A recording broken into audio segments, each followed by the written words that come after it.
Part 23. Sekali lagi. Tunggu dulu.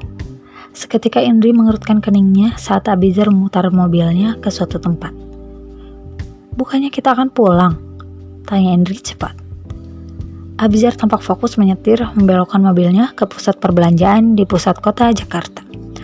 Aku tidak bilang langsung pulang ke rumah kan? Ucap laki-laki itu kemudian. Ya? Gadis itu jelas terkejut. Hanya bilang akan mengantar kamu pulang. Tapi kita harus menyelesaikan satu urusan. Lanjut laki-laki itu lagi sambil mulai mencari area parkiran. Kita mau kemana? Indri terus mengerutkan keningnya. Begitu mendapatkan tempat parkiran dan selesai memarkirkan mobilnya, tiba-tiba Abizar membalikkan tubuhnya. Laki-laki itu mendekatkan dirinya lantas berbisik. Ke rumah orang tuaku. Bukankah mamaku sudah mengatakan semuanya lagi tadi? Dia ingin calon menantunya datang ke rumahnya malam ini. Seketika jantung Indri berdetak tidak karuan. Dia mati gaya.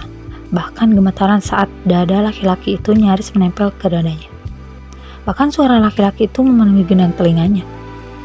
Indri memejamkan sejenak bola matanya. Bisa dia cium aroma wangi laki-laki itu melewati indera penciumannya. Wangi khas laki-laki dengan aroma parfum holang berduit. Bisa dia tebak, itu parfum sekelas artis yang kalau pakaiannya disemprot cukup pret 2 kali semprotan.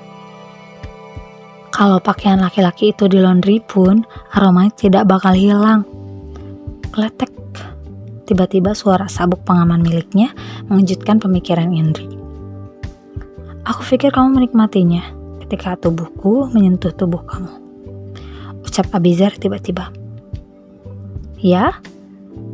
Dan laki-laki itu selalu saja bisa membuat Indri kehilangan kata-katanya.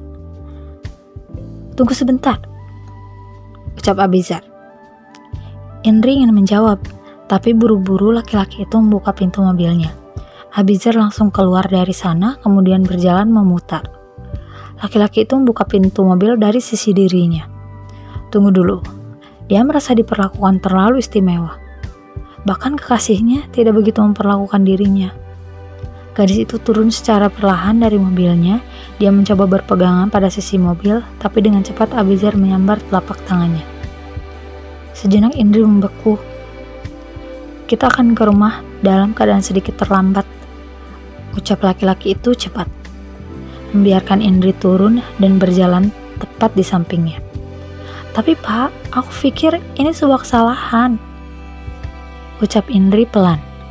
Dia mencoba melepaskan genggaman Abizar. Indri sedikit memundurkan langkahnya. Aku tidak memikirkannya. Abizar menjawab tanpa menghiraukan Indri yang melangkah di belakangnya. Aku akan bertunangan, pikir Indri pelan. Seketika Abizar menghentikan langkah kakinya. Indri spontan terkejut dan puk. Dia menabrak punggung laki-laki tersebut. Au. Indri menyentuh lembut hidungnya. Abizar tahu-tahu sedikit menjongkokkan tubuhnya. Dia berusaha mengimbangi tubuh Indri yang tidak setinggi dirinya. Memiliki seorang kekasih, tapi dengan indahnya menikmati ciuman laki-laki lain. Tanya Abizar tiba-tiba. Kamu terus berkata akan bertunangan sejak tadi pagi, tapi aku tidak melihat cinta di matamu untuk kasihmu. Tidak ada kesetiaan saat kamu menikmati sentuhanku. Bahkan kamu benar-benar menikmati seluruh kejadian pagi tadi. Lanjut Abizar sambil memperhatikan wajah Indri lekat-lekat. Itu hanya sebuah kesalahan. Indri menggigit pelan bibir bawahnya. Mau meyakinkan diri? Mari mencobanya sekali lagi. Ucap Abizar lagi. What? Indri jelas terkejut mendengar penuturan Abizar. Tanpa basa-basi, laki-laki itu tiba-tiba menarik cepat pinggang Indri. Tunggu dulu. Gila, ini di depan muka umum. Apa yang Bapak lakukan? Mengajakmu mencobanya sekali lagi. Seketika Indri mencoba melepaskan dirinya dari genggaman laki-laki tersebut. Gila, pikir Indri. Dia benar-benar membuatku gila. Tanpa mereka sadari, beberapa kamera dari kejauhan mulai menangkap gambaran mereka berdua begitu saja.